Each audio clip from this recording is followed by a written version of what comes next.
ठाकुर सेवा घर घर तुलसी दिनो बृहस्पति दधातुं मया कर्तव्यं मयो लोकदीपमयो दिव्यन्तरिक्षे पयोधाः वयस्वती प्रदिशः सत्वयं विष्णोररावर्णो देवता ॐ द्योः शान्तिरन्तरिक्षगुं शान्तिः पृथिवी शान्तिरापः शान्तिरोकदयः शान्तिः वनस्पतयः शान्तिर्विश्वे देवाः शान्ति ब्रह्म शान्तिः सर्वगुं शान्तिः शान्तिरेव शान्तिः सामा शान्तिरेधिः। गुरुर्ब्रह्मा गुरुर्विष्णु गुरुर्देवो महेश्वरा राधे गोपाल भजे मत श्री राधे राधे श्री राधे गोपाल भजे मन श्री राधे।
ज्योतिरेकं तन्मे मनः शिवसङ्कल्पमस्तु। ॐ नमो भगवते वासुदेवाय। ॐ स्वस्ति श्री गणेशाय नमः। ॐ ध्यानमूलं गुरुर्मूर्ति पूजामूलं गुरुपदं मंत्रमूलं गुरुर्वाक्यं मोक्षमूलं गुरुः कृपः। अखण्डमण्डलाकारं व्याप्तं येन चराचरं तत्पदं दर्शितं येन तस्मै श्रीगुरुवे नमः। देहं सदा परिभवग्नमभीष्टदोहं तीर्थास्पदं शिवविकाञ्चनुतं शरण्यं विद्यार्थिहं प्रणतपालभवाब्धिपूतं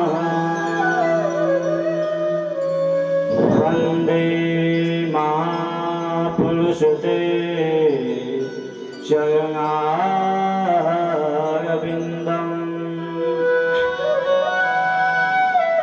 वंशे विभूषितकरा नवनीगदाभात्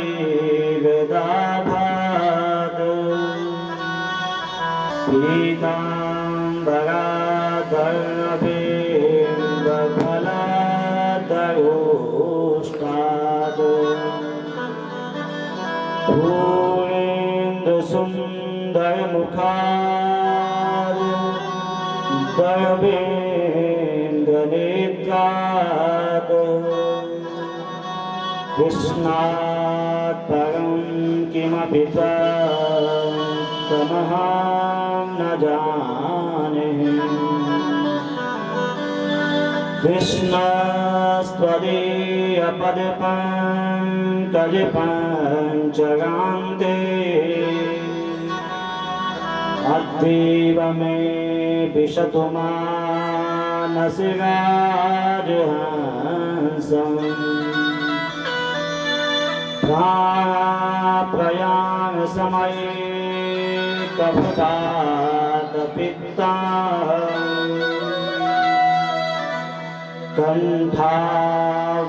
कण्ठावरोधनविधो स्मरणं कुतस्ते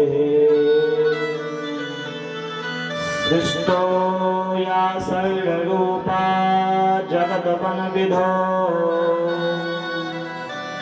पालनीया च गोत्रे संहारी चापि यस्य जगदि अखिला क्रीडनं या पराख्या पश्यन्ति मध्यमातोस्तदनु भगवते खगे वर्णरूपा सास्मत्पाचं प्रसन्ना विधिहरिगिरिशा राधितानं करोतु मनोजपं मारुततुल्यवेगम् जितेन्द्रियं बुद्धिमतां वरेष्यम् वातात्मजं वानरयोधमुख्यम् श्रीरामदूतं शरणं प्रपद्ये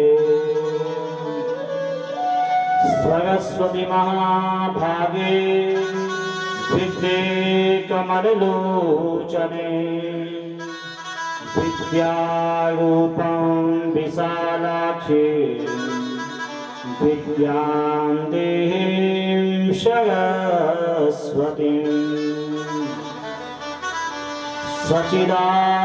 सच्चिदानन्दरूपाय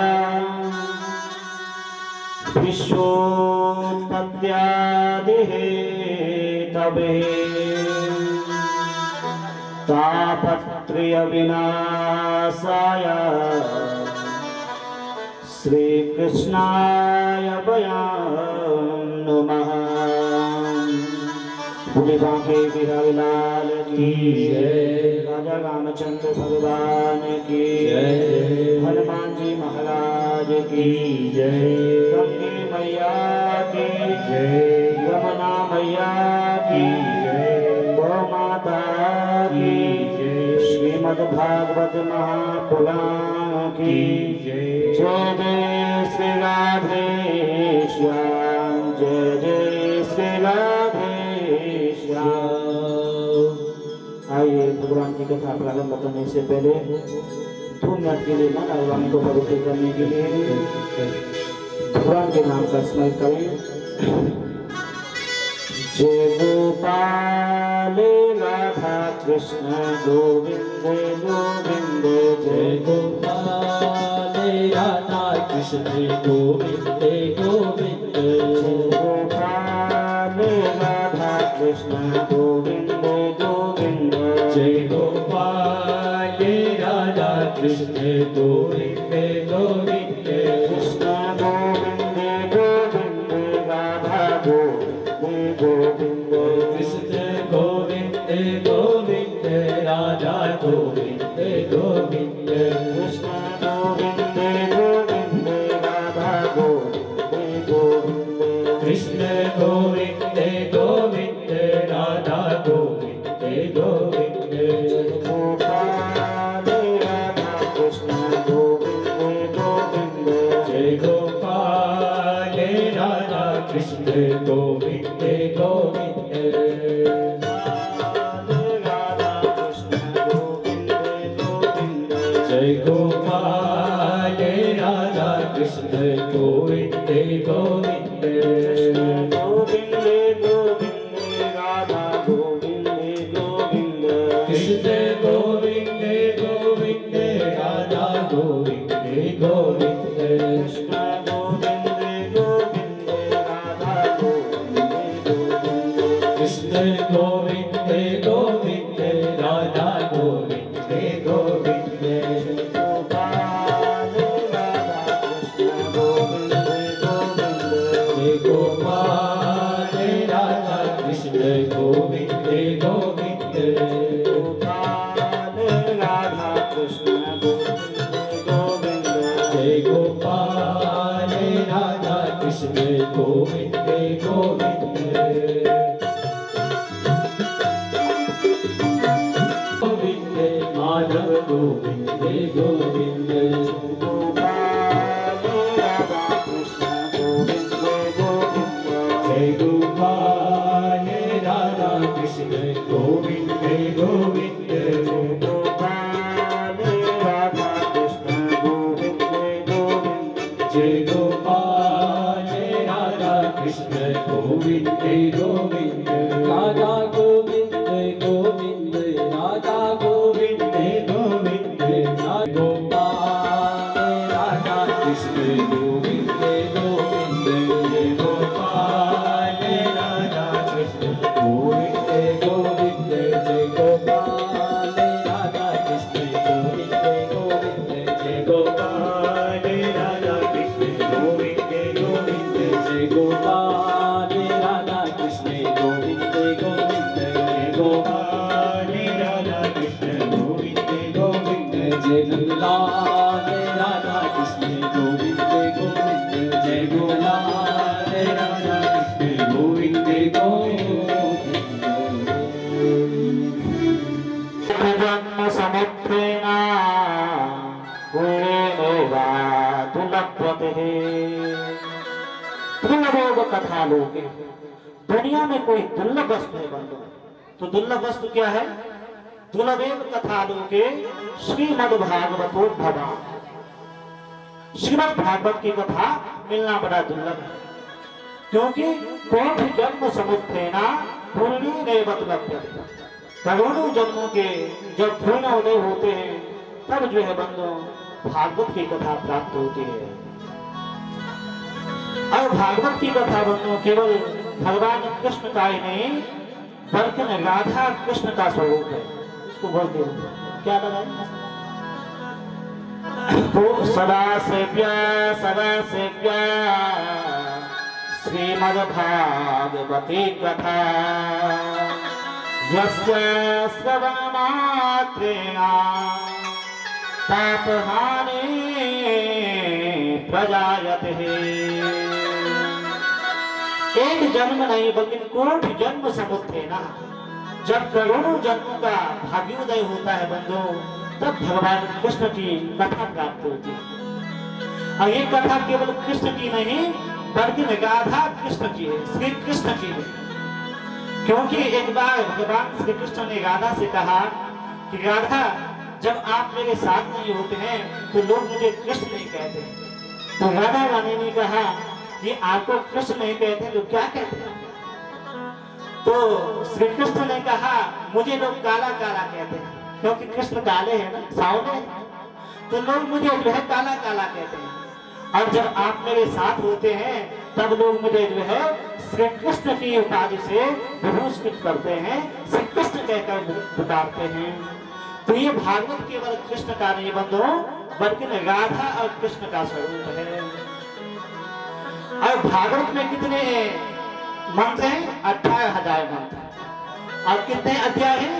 335 अध्याय। और कितने श्लोक हैं? 18,000 श्लोक। और 12 स्कंद इस भागवत में है बंधु। 12 स्कंद का मतलब है अंग। ये भगवान के स्कंद नहीं बल्कि भगवान के अंग है। कि पादो यदीयो प्रथमो द्वितीयो तृतीयको कथित आदिस्तथा पंचमैव षष्ठो भुञ्जान्तरेयो युगलस्तथन्यो।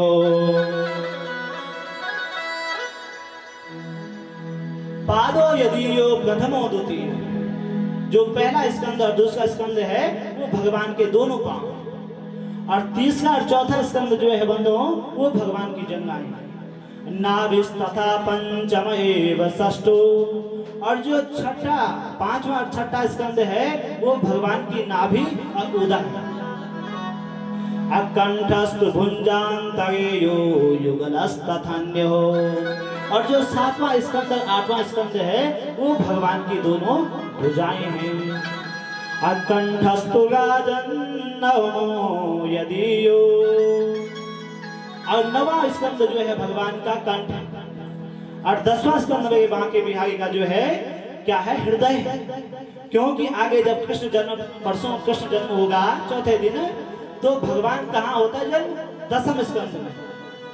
और इसलिए जो है भगवान का 10वां स्कंद क्या है? हृदय है।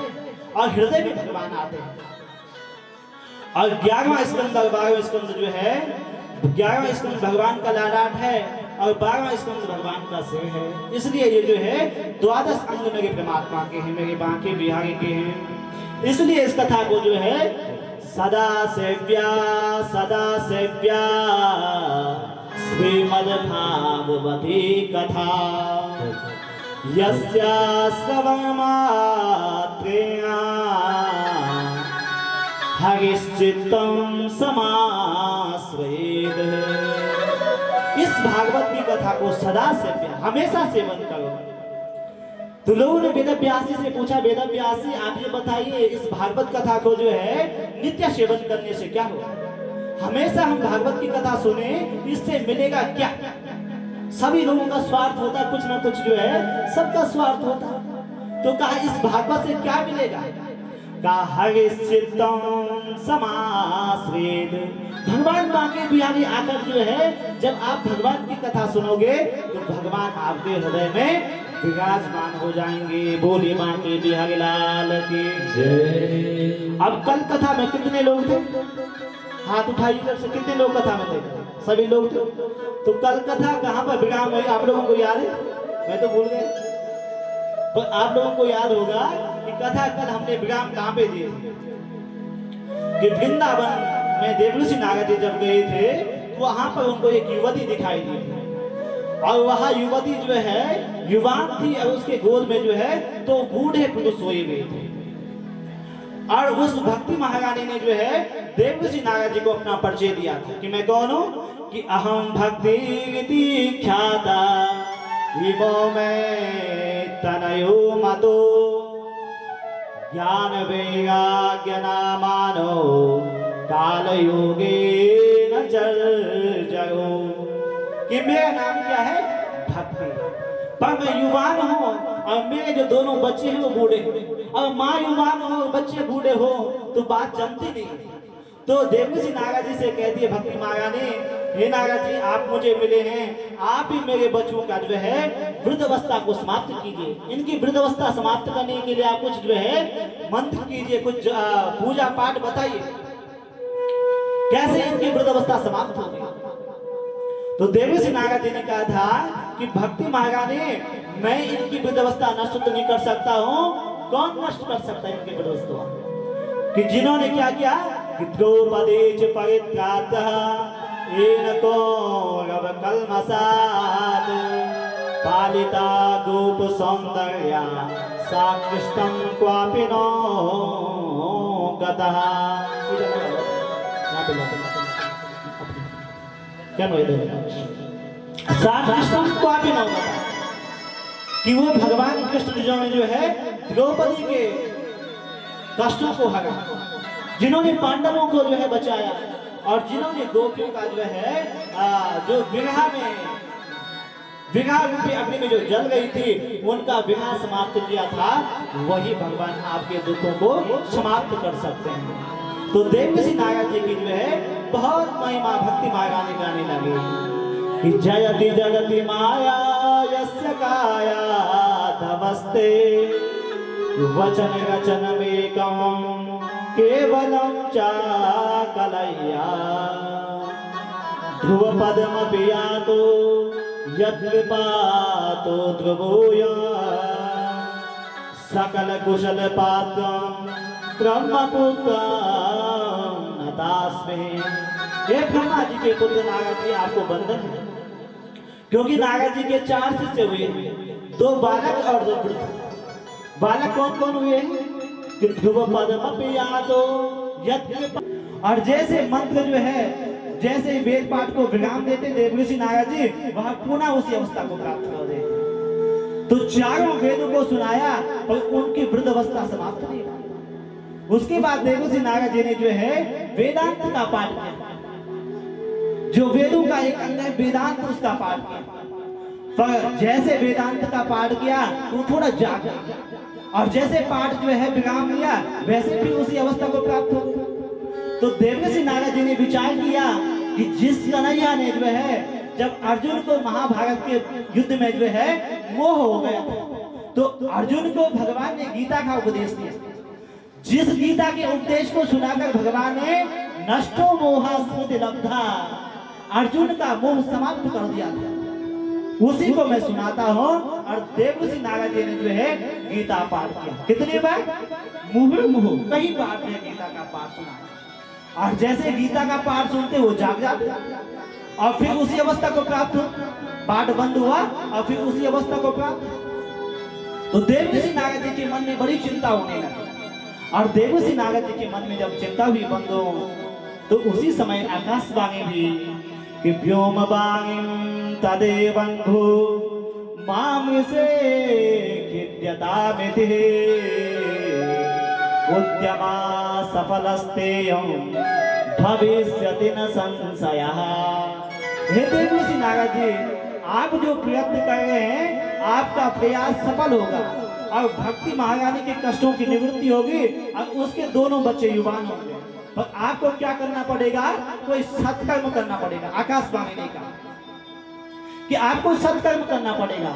तो देवऋषि नारद जी ने कहा मैंने वेद का पाठ किया, क्या ये सत्कर्म नहीं था? मैंने वेदांत का पाठ किया, क्या ये सत्कर्म नहीं था? और मैंने गीता का पाठ किया, क्या ये सत्कर्म नहीं था? ये सब सत्कर्म था। तो देवऋषि नारद जी ने आकाशवाणी से पूछा कि आप ही बताइए कि यदि इससे अन्यत्र कोई सत्कर्म है तो क्या है, मुझे बताइए, मैं करता हूं। तो आकाशवाणी ने कहा कि ये मैं नहीं बता सकता, मैं नहीं बता सकता हूँ। आप जो है किसी महापुरुषों के पास जाइए, संतों के सानिध्य में जाइए, महापुरुषों को पूछिए, वही जो है आपकी समस्या का समाधान बता सकते हैं। अब देवऋषि नारद जी वहां से निकले और बड़े बड़े महात्माओं के पास गए, बड़े बड़े अमलात्मा विमलात्मा महात्माओं के पास गए।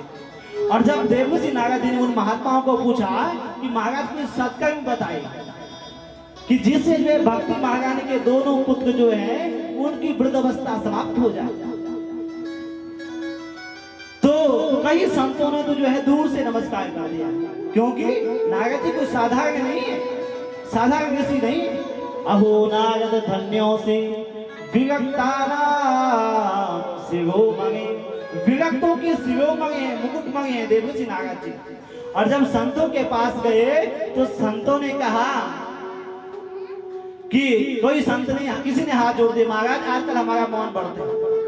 किसी ने दूर से ही प्रणाम कर दिया, क्योंकि जैसे कोई बहुत बड़े हॉस्पिटल का डॉक्टर एमडी किसी छोटे से क्लिनिक पे जाए और उस डॉक्टर को पूछे भाई सरदर्द की दवाई बताना, तो अगर उसे ये पता नहीं होगा कि ये बहुत बड़े डॉक्टर हैं, स्पेशलिस्ट हैं, तो बता देगा।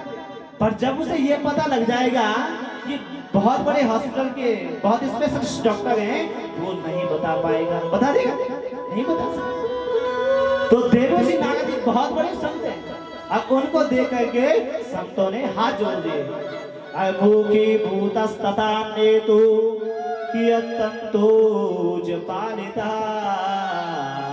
आहाकारो महान आसीत् त्रिलोक्या विस्मयावहा।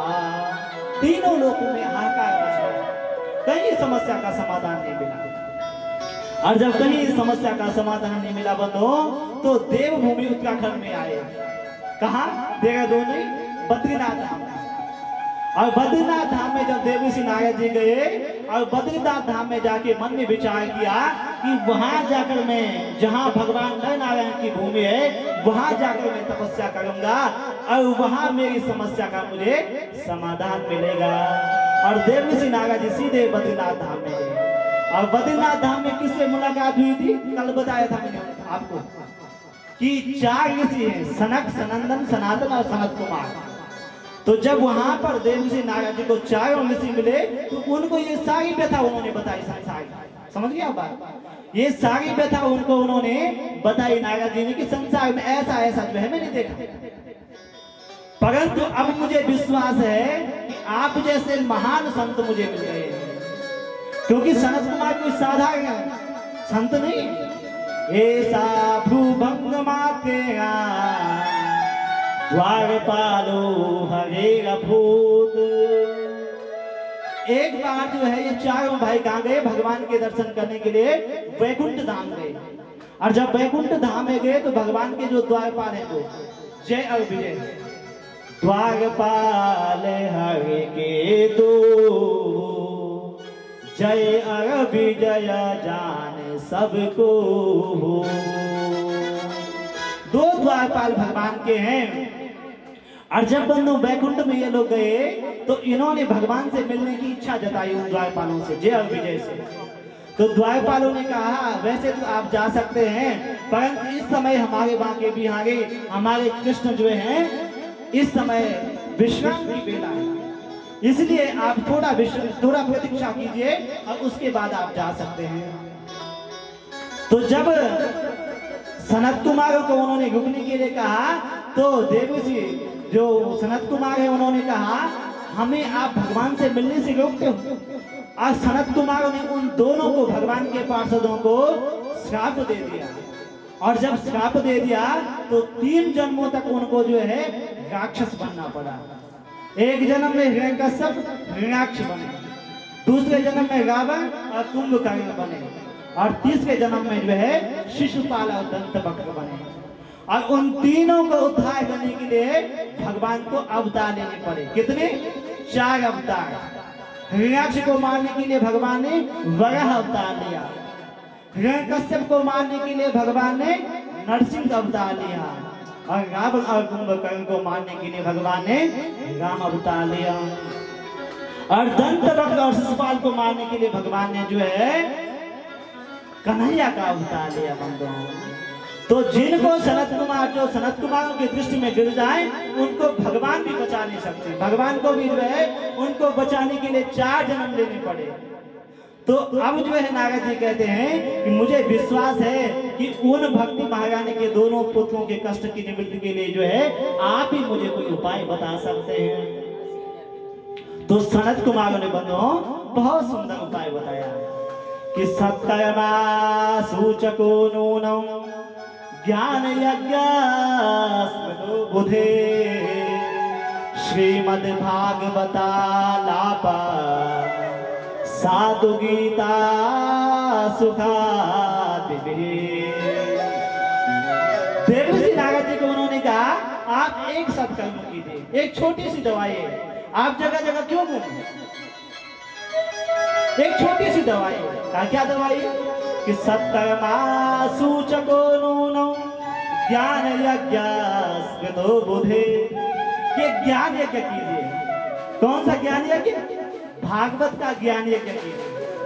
और भागवत के ज्ञान यज्ञ से जो है इन दोनों की, जो भक्ति महारानी के पुत्र हैं, उनकी वृद्धावस्था समाप्त हो जाएगी। तो देवर्षि नारद जी ने उन सनत कुमारों से कहा कि भागवत के विषय में मैंने सुना है, क्योंकि मेरे पिता ब्रह्मा जी ने जो है भागवत के 4 मंत्र मुझे दिए थे, और मैंने सुना है कि भागवत जो है वेदों का निचोड़ है, जो वेद है उनका निचोड़ भागवत।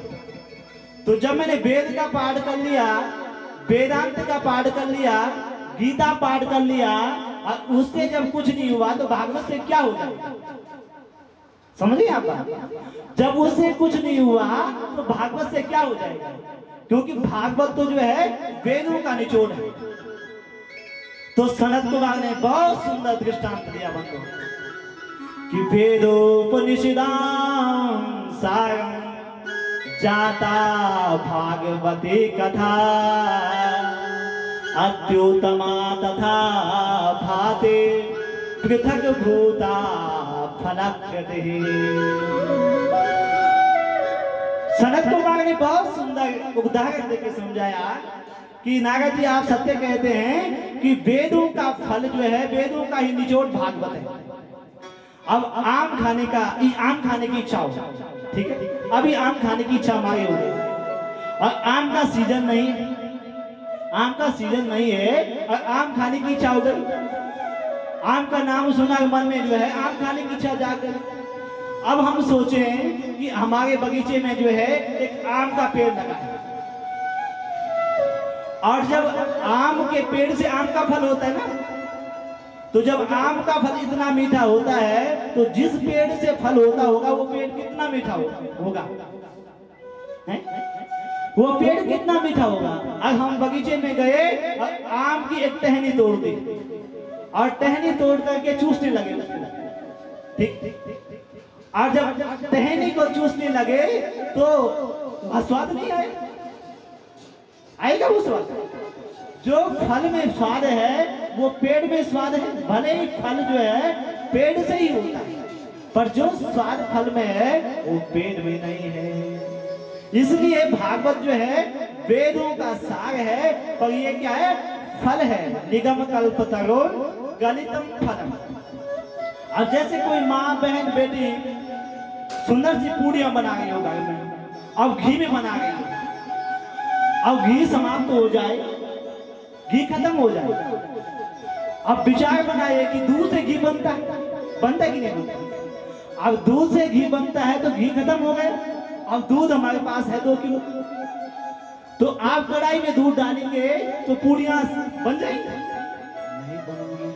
और एक एग्जाम्पल और दिया, कहा आपने आपके यहाँ कोई मेहमान आया और मेहमान आया, आपने चाय रख दी चूल्हे में और चाय बनाने लगे, आपने चाय पत्ती डाल दी, अदरक डाल दिया, इलायची डाल दी, सब कुछ डाल दिया, बढ़िया चाय बना दिया आपने। और चीनी का डब्बा खोला तो चीनी है ही, चीनी खत्म। अब चीनी खत्म है तो सामने जो है आपके घर के सामने गन्ने का बगीचा है, अब गन्ने से चीनी बनती, तो आप विचार करेंगे कि गन्ने चीनी तो खत्म हो गई, अब मैं गन्ने का एक टुकड़ा लाता हूँ और चाय में डाल दो उसको, तो मीठी बनेगी कि नहीं बनेगी? नहीं बनेगी ना। तो सनत कुमार कहते हैं कि देवर्षि नारद जी वेदों का सार जो है भागवत है, पर भागवत क्या है? फल है, और वेद है वृक्ष। तो जो स्वाद फल में होता है वो वृक्ष में नहीं होता है। तो देवर्षि नारद जी गदगद हो गए, उन्होंने कहा, नारद जी ने कहा मैं धन्य हुआ आपके दर्शन हुए, परंतु आप ये बताइए कि भागवत की कथा कहाँ करें? भाई ये बात जो है बद्रीनाथ धाम में हो गई, ये बात जो है सनत कुमारों की और देवर्षि नारद की जो है बद्रीनाथ धाम में हो गई। तो भागवत की कथा कहाँ करें, कहाँ पे आयोजन करें? तो सनत कुमारों ने कहा कि श्रृण्यो नारद बक्ष्यामो विनय माया विवेकिने गंगा समीपे तु तटमानंदना की कथा कहाँ करते?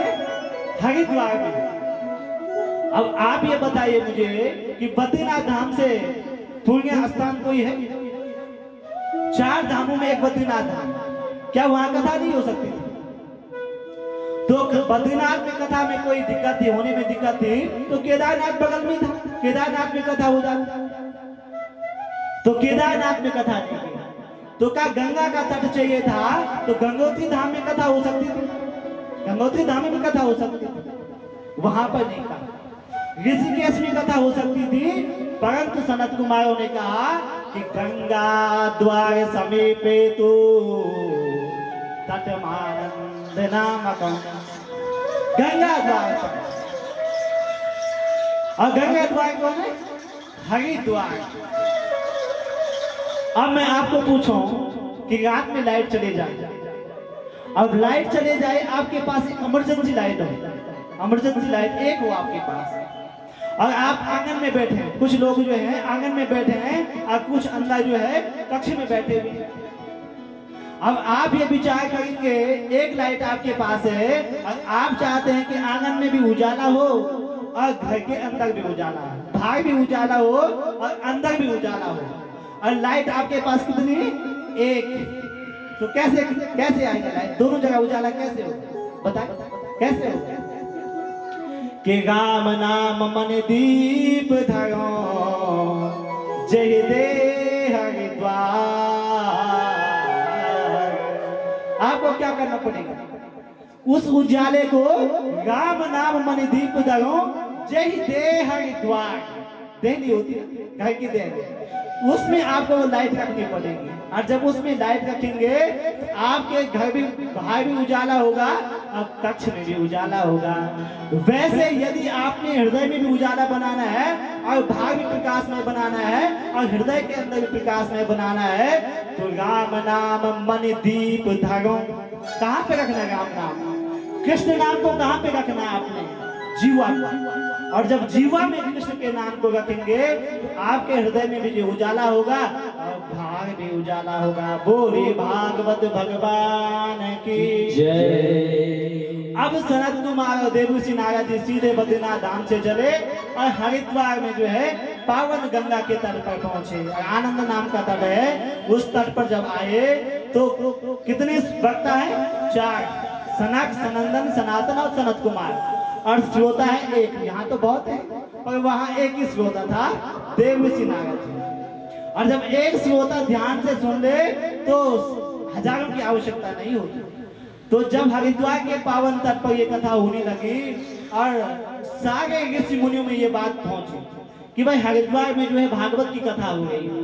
क्या भागवत की कथा की आयोजक कौन है? जैसे यहाँ पे तो खंडू की परिवार है, पर हरिद्वार में कौन है? कहा भाई आयोजक जो है देवऋषि नारद जी है। कहा व्यास कौन है? जो कथा बोलने वाले हैं कौन है? कहा सनत कुमार। और जब बड़े बड़े ऋषि मुनियों ने सुना कि भागवत की कथा का आयोजन जो है देवऋषि नारद जी कर रहे हैं और बोलने वाले जो है सनत कुमार हैं, तो ऋषियों के मन में बड़ा आनंद हुआ। क्यों? क्योंकि श्रोता वक्ता ज्ञान निधि कथा राम की गुड़। यदि आप हजारों की भीड़ में जाओगे और सामान्य लोग होंगे तो कथा कहने वाला कुछ भी कथा कह सकता है, कहीं की बातें भी आपको सुना सकता है और कहीं इधर उधर की बातें सुना के 3 घंटे पूरे कर देंगे। पर जब तो सुनने वाला जो है ज्ञानी बैठा हो, श्रोता वक्ता ज्ञान निधि, श्रोता भी ज्ञानी हो और वक्ता भी ज्ञानी हो, तो कथा भी क्या होगी? बड़ी ही जो है गुड़ हो, रहस्यात्मक कथा जो है सुनाई जाएगी। तो भृगु वशिष्ठ सवन सगोतमो वेदातिथि देवन देवगातो रामस्तथा गादिसुतस्य साकलो भृगुण्डपुत्रा त्रिजा पिप्पलाधा। जब संतों ने ये सुना कि देवऋषि नारद जी कथा करवा रहे हैं हरिद्वार के धाम में, तो सारे ऋषि मुनि भृगु वशिष्ठ च्यवन गौतम देवऋषि देवल देवराज सारे बड़े बड़े ऋषि देव ऋषि मनुष्य ऋषि सारे जो है हरिद्वार के पावन तट पर पहुंचे। और हरिद्वार के पावन तट पर अकेले नहीं आए, जितने उनके साथ शिष्य थे सब शिष्यों को लेकर के हरिद्वार के पावन तट पर पहुंचे। और जब हरिद्वार के पावन तट पर पहुंचे तो जय शब्द नमः शब्द संग शब्द तथैव च तो हरिद्वार में जो है कुंभ जैसा माहौल बन गया और जय जयकार होने लगे कि बोले भागवत भगवान की जय। गंगे मैया की जय। ऐसे जय शब्द और नमः शब्द से जो है बंदो वो हरिद्वार की पावन धरती गूंज उठी। और जब हरिद्वार की पावन धरती गूंज उठी तो सनत कुमार कथा सुनाने लगे और उन्होंने कथा का महत्म्य बताया। क्या बताया कि श्लोकार्धम श्लोक पादम वा नित्यं भागवतोद्भवा पठस्वास्वमुखेनेवा यदीक्षसि परां गतिम्। उन्होंने भागवत का महत्म्य बनाना, महत्व जो मैं आपको कल समझा रहा था, महत्व। तो सनत कुमारों ने सारे महापुरुषों को भागवत का महत्व बताने लगे कि भागवत में कितने मंत्र हैं? 18,000। अब आपको क्या करना है? डेली जो है भागवत का पाठ करना है। अब भागवत में कितने मंत्र हैं? 18,000 आपको डेली पढ़ना है। तो क्या महाराज हम तो सब इंग्लिश मीडियम में पढ़े हुए लोग हैं, हमें तो संस्कृत पढ़नी आती ही नहीं। तो संतों के पास क्या होता है? समाधान। संत और समाधान जो है एक ही नाम से, एक ही अक्षर से जो है प्रारंभ होता है, संत का और समाधान का। तो वेद व्यास जी ने कहा आपको 18,000 मंत्र नहीं आते ना, चलेगा। आपको क्या करना है? एक मंत्र आप याद कर लीजिए भागवत का। अब जब एक मंत्र आप याद कर लेंगे तो 18,000 मंत्रों का फल आपको मिलेगा। एक डेली बोलना आपको। कितना समय लगेगा? 1 मिनट। और एक मंत्र तो भागवत का बहुत ही प्रचलित मंत्र है कि कृष्णाया वासुदेवाया हरे परमात्मने प्रणताक्लेशनाशाय गोविंदाय नमो नमः। इतना याद करना है, कर देंगे। तो कई लोगों ने तो हाँ कह दिया, पर कई ऐसे थे कहा उन्होंने भाई संस्कृत तो बड़ी कठिन है, इतना हमारी बस की बात नहीं है। तो आप क्या कीजिए, उसके लिए भी व्यास जी ने समाधान निकाल दिया कि श्लोकार्धम, आधा श्लोक बोलिए। क्या बोलना है? कृष्णाया वासुदेवाया हरे परमात्मने। इतना बोलना। कहा महाराज ये भी बड़ा कठिन है। तो जब ये भी कठिन है तो आपको क्या करना है? गोविंदाय नमो नमः। एक श्लोक में 4 पाद होते हैं। अनुष्टुप छंद का जो श्लोक होता है, मंत्र होता है, उसके 4 पाद होते हैं। तो आपको एक पाद उसका याद करना है। क्या? कि कृष्णाय वासुदेवाय हरे परमात्मने प्रणता दुःखनाशाय गोविंदाय नमो नमः। कितना याद करना है? गोविंदाय नमो नमः। ये तो याद हो जाएगा सबको, पक्का। इतना याद करना आपने, और इतना आपने याद कर लिया तो 18,000 मंत्रों का फल आपको डेली मिलेगा। अब ये आपका काम है, मेरा काम था बताना, संदेश पहुंचाना। मैं हूं डाकिया, मेरा काम जो है भगवान का संदेश पहुंचाना आपको है, आपका काम करना है। तो आपने जो है प्रत्येक दिन आधा श्लोक बोलना है, आधा भी नहीं आया, एक चरण श्लोक का बोलना है। अब उससे आपको भागवत के 18,000 मंत्रों का फल प्राप्त हो जाएगा। कितनी फायदे की बात है। कहीं जाना नहीं है, किसी पंडित जी को नहीं बुलाना है, कुछ नहीं करना है। आपने सुबह दीपक जलाना है और दीपक जलाते हुए बोलना है गोविंदाय नमो नमः। इतना बोलना है। इतना तो कर दोगे ना सब, पक्का। तो जो इतना भी नहीं कर सकता है उसको सनत कुमार कहते हैं कि आजन्म मात्रमपेन सटेन किंचित चित्तं विदाय सुख शास्त्र कथा न पीता चांडाल वश्य खरवत वदते न नीतं मिथ्या स्वजन्म जनने जन दुख भाजा। जो आधा श्लोक भी नहीं बोल पाया, एक चरण भी श्लोक का नहीं बोल पाया, उसको सनत कुमार क्या कहते हैं, क्या उपमा देंगे उसको? कि आजन्म मात्र मपेन सटेन किंचित चित्तम विधाय सुख शास्त्र कथा न पीता। जिसने आजीवन में जीवन भर कभी जिसने भागवत की कथा जो सुखदेव के मुख से निकली हुई है वहां नहीं सुनी, वहां पे मनुष्य नहीं है। मनुष्य के रूप में वो घूम तो रहा है पर मनुष्य नहीं है। मैं नहीं कह रहा हूं, सनत कुमार ने कहा कि चांडाल वस्य खरबत वतते न नीतम, उसको उपमा दी चांडाल की। वह मनुष्य जन्म में आया है पर उसने केवल क्या किया, 10 मास तक तो माँ को, जब माँ के पेट में था तो माँ को कष्ट दिया, और संसार में आया तो धरती माता को उसने कष्ट दिया। ऐसी महिमा गाई है सनत कुमार। कहा ये भागवत क्यों सुननी चाहिए, क्या क्यों सुनिए भागवत, आप मन में सोचिए विचार कीजिए। तो सनत कुमार कह रहे हैं कि तेरे यम वांगमयम मूर्ति कटक्षं वर्तते हरे सेवनात् श्रवणात् पाठात् दर्शनात् पापनाशने।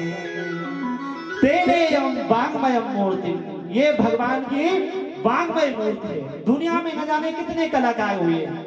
किसी ने भगवान की मिट्टी की मूर्ति बनाई, किसी ने भगवान की लोहे की मूर्ति बनाई, और किसी ने भगवान की तांबे की बनाई, और किसी ने जो है अष्ट धातु की बनाई, और कोई सेठ होगा तो उसने चांदी की बना दी, और कोई उससे भी बड़ा सेठ होगा तो उसने सोने की मूर्ति भगवान की बना दी। परंतु बंधु वेद व्यास जी ने जो है न तो मिट्टी की मूर्ति बनाई, न लोहे की मूर्ति बनाई, न तांबे की मूर्ति बनाई, न चांदी की मूर्ति बनाई, न सोने की मूर्ति बनाई। उन्होंने कौन सी मूर्ति बनाई, शब्द ब्रह्मा के निशान, शब्दमय ब्रह्मा को उन्होंने स्थापित कर दिया, और इस शब्द से जो है सबका कल्याण हो रहा है। इसलिए भागवत क्या है, तेनेयम वांगमयम मूर्तिम प्रत्यक्षम वर्तते हरि, प्रत्यक्ष भगवान का वांगमय स्वरूप है। और इसको जो सुनता है, सेवनात् जो इसका चिंतन करता है, जो सेवन करता है, श्रवणा जो सुनता है, और जो सुनता नहीं केवल दर्शन भी करता है, दर्शनात् पापनाशने, उसके सारे पाप जो है समाप्त हो जाते हैं। और हरिद्वार के पावन तट पर जो है देवऋषि नारद जी ने कथा का मूल उद्देश्य उनका क्या था कि जो भक्ति महारानी के दोनों पुत्र सोए हुए थे उनकी वृद्धावस्था को समाप्त करने के लिए उन्होंने जो है सनत कुमारों के द्वारा जो है भागवत की कथा का आयोजन किया। और जब आयोजन न होना भक्ति महारानी के पुत्रों के वृद्ध अवस्था को नष्ट करने के लिए हुआ, तो वृंदावन में थे वो कौन, भक्ति, और भक्ति के दोनों पुत्र ज्ञान और वैराग्य, और कथा हुई है हरिद्वार में। तो वृंदावन में वो थे, और जब हरिद्वार में उनके निमित्त कथा हुई तो भक्ति सुतो तो तरुणों गृहीत्वा प्रेमे के रूपा सहसा विरासित श्री कृष्ण गोविंद हरे मुरारे नाथे नामाने बदाते। और वृंदावन से वो भक्ति महारानी और उसके दोनों पुत्र जो वृद्ध अवस्था को प्राप्त हो गई थी, जब उनके निमित्त भागवत की कथा की गई तो वो दोनों युवान हो गए, जाग गए। वो वृद्ध अवस्था को प्राप्त थे तो दोनों युवान हो गए, और अपनी माँ भक्ति के साथ नृत्य करते करते और भगवान का भजन करते करते कहाँ पहुंचे, हरिद्वार में। अब हरिद्वार में तो पहुंच गए, पर वहां पंडाल फुल भरा हुआ था, कहीं बैठने की जगह नहीं थी। तो उन भक्ति महारानी ने और उनके पुत्रों ने कहा कि आपने हमारे निमित्त कथा की थी, अब आप ये बताइए हम कहाँ बैठे, जगह तो है नहीं पंडाल में, हम कहाँ बैठे। तो वक्ता जो है बहुत चतुर वक्ता थे सनत कुमार, उन्होंने कहा कि भक्ति से कहा कि भक्ति महारानी जितने भी यहाँ संत बैठे हुए बड़े बड़े वैष्णव बैठे हुए हैं, आप क्या करो उन सब के हृदय में जगह खा ले, कितनी कितनी, थोड़ा थोड़ा जगह खा ले। और निरंतरम वैष्णव मानसाने, तुम थोड़े थोड़े जो थोड़ा भक्ति, थोड़ा ज्ञान, थोड़ा वैराग्य जो है सबके हृदय में बैठ जाओ। बोलिए भागवत भगवान की जय। और जब ऐसा बंधु वहां भक्ति प्रकट हुई, अथा वैष्णव चित्तेषु दृष्ट्वा भक्ति च मूलिकं निज लोकं परित्यज्य भगवान भक्त वत्सला। जब भक्ति वहां आ गई तो भगवान को भी वहां आना पड़ा, भगवान भी वहां पहुंचे, वहां उपस्थित हुए। तो भक्ति जहां प्रवेश करती है वहां का स्वरूप बदल जाता है। भक्ति यदि घर के अंदर प्रवेश कर जाए तो फिर घर घर नहीं रहता है, क्या हो जाता है? घर जो है मंदिर बन जाता है। डरना मत, घर जो है घर नहीं रहता है, घर का स्वरूप बदल जाता है, मंदिर बन जाता है। वहां हर समय भगवान की चर्चा होने लग जाती है। भक्ति यदि भोजन में प्रवेश कर जाए तो फिर भोजन भोजन नहीं होता है, भोजन क्या बन जाता है? प्रसाद बन जाता है। और भक्ति यदि भूख में प्रवेश कर जाए, भूख तो लगती है ना, आजकल तो नहीं लगे भूख, आजकल तो 7 दिन तक बढ़ते हैं ना। तो भक्ति यदि भूख में प्रवेश कर जाए तो भूख क्या बन जाता है? उपवास, व्रत। और भक्ति बंधु यदि सफर में प्रवेश कर जाए, आप यहाँ से मुंबई दिल्ली कहीं जा रहे हैं और आप भगवान का कीर्तन करते हुए जा रहे हैं, तो आपका सफर क्या बन जाएगा? तीर्थ यात्रा बन जाएगी। और भक्ति जब संगीत में प्रवेश करती है तो संगीत का स्वरूप भी बदल जाता है। संगीत क्या बन जाता है? कीर्तन बन जाता है। और भक्ति जब जल में प्रवेश करती है, आप गंगा में स्नान करने नहीं जा सकते डेली हरिद्वार, तो आपने क्या करना है? जैसे स्नान करने के लिए गए तो 3 बार गंगा का नाम ले लीजिए। और जब भक्ति, गंगा माँ की भक्ति आपके हृदय में प्रवेश कर जाएगी तो आपका जो जल स्नान करने का वो फिर जल नहीं रहेगा, उसका स्वरूप भी बदल जाएगा। वो क्या बन जाएगा? गंगा जल। और भक्ति जब इंसान में प्रवेश करती है तो इंसान को क्या बना देती है? भगवान। क्या बना देती है? भगवान। अब आप लोग देखिए, बड़े बड़े महात्माओं की पूजा होती है, ब्राह्मणों की पूजा होती है, क्यों होती है? क्योंकि वो भगवान की भक्ति कर रहे हैं। नहीं तो हमारी क्या हैसियत है कि आप लोग हमारी पूजा करें? परंतु हम क्या है, इस समय साधारण नहीं, इस समय भगवान है। मतलब हम नहीं बल्कि भगवान बैठे हैं। आपका विचार ये होना चाहिए, ये ब्रह्मा नहीं, ये भगवान है। और जब ये विचार आपके मन में आता है तो जब आपके अंदर भी यही भक्ति आ जाए तो आपको भी लोग जो है दूर से वंदन करने लगते हैं। खंडोई लोगों को जैसे बोर्ड देखा होगा, बैनर देखा होगा, तो लोग बाहर से वंदन करने लगोगे, बहुत अच्छा काम किया आपने, भागवत की कथा का आयोजन कराया। तो भक्ति जब इंसान के अंदर बैठती है तो इंसान को भगवान बनाती है। जैसे कोई व्यक्ति पानी में डूब जाए, कोई व्यक्ति नदी में जाए, तालाब में जाए, कुएं में जाए, डूब जाए, तो डूबने वाले का क्या होगा? बचेगा कि जाएगा? मर जाएगा। तो जैसे कोई कुएं में जाए तो उसकी मृत्यु निश्चित है, जो डूब जाए जल में। और जो भक्ति में डूब जाए, जैसे कुएं में कोई डूब जाए तो उसकी जो है मृत्यु निश्चित है, और भक्ति में कोई डूब जाए तो उसकी मुक्ति निश्चित है। बोलिए भागवत भगवान की। तो भक्ति जहां जहां बैठती है बंधु, वहां वहां का स्वरूप बदल जाता है। तो अब देवर्षि नारद जी ने सनत कुमारों से एक प्रश्न किया कि सनत कुमारों, आप एक बात बताइए कि यदि कोई भक्त जो है भगवान की भक्ति से उसका उद्धार हो जाता है तो कोई बड़ी बात नहीं, कोई बड़ी बात नहीं। परंतु क्या कोई पापी व्यक्ति जिसने कभी जीवन में भगवान की भक्ति ना की हो, उसका भी भागवत से उद्धार हो सकता है? किस किस का उद्धार भागवत से हो सकता है? भाई भक्त है तो उसका उद्धार तो होना ही। तो सनत कुमारों ने बहुत सुंदर श्लोक कहा कि ये मानवा पाप कृतस्तु सर्वदा सदा दुराचार गता विमार्गा क्रोधग्नि दग्धा कुटिला सकामिना सप्ताह यज्ञेन कलो पुनन्ति ते। ये मानवा पाप कृतस्तु सर्वदा, जिस मनुष्य ने जो है जीवन में कभी अच्छा काम नहीं किया, सर्वदा जो है जो पाप कर्मों में लिप्त है, और जीते जी जिसने जो है कभी कोई सदकर्म नहीं किया और पाप करते करते करते जो है उसकी मृत्यु हो जाएगी, और मृत्यु होने के बाद जो है उसके निमित्त भी भागवत की कथा की जाए, उसके नाम से भी भागवत की कथा की जाए तो कह उसको भी मुक्ति हो सकती है। इतनी भागवत की महिमा। तो देवर्षि नारद जी ने कहा ये बात तुम्हें समझ में नहीं आई कि जीवन में जीते जी जिसने कभी कोई सदकर्म नहीं किया और मरने के बाद वहां जो है उसके निमित्त कोई भागवत की कथा कर दे तो उसकी भी मुक्ति हो जाती है। ये बात वह समझ में नहीं आ रही। तो सनत कुमार ने जो है एक और कथा सुना कि अक्काते कृतिश्यामे इतिहासं च पुरातनम् यस्या श्रवणमात्रेण पापहाने प्रजायते कि तुंगभद्रा तटे पूर्वे भूतापतनमुत्तमम् यद्रावणा स्वधर्मेण सत्या सत्कर्म तत्परा। सनत कुमार ने कहा कि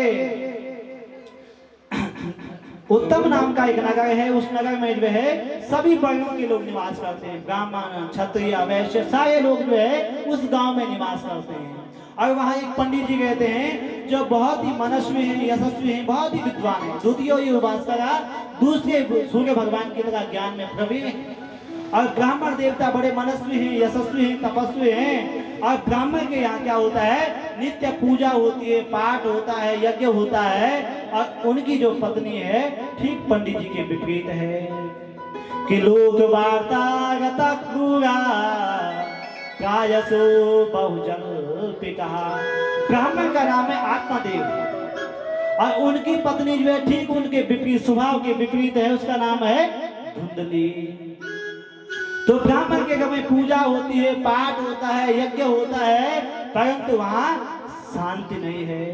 और गोस्वामी तुलसीदास से कहते हैं कि जहां सुमति तहां संपत्ति नाना, जहाँ सुमति तहाँ संपत्ति नाना, जहां सुमति तहां संपत्ति नाना, जहाँ सुमति तहाँ संपत्ति नाना, जहाँ कुमति तहाँ विपत्ति निधाना, जहाँ कुमति वहाँ विपत्ति निधाना, जहाँ कुमति तहाँ विपत्ति निधाना। जहाँ कुमति तहाँ विपत्ति निधाना। श्री राम जय राम जय जय राम। श्री राम जय राम जय जय राम।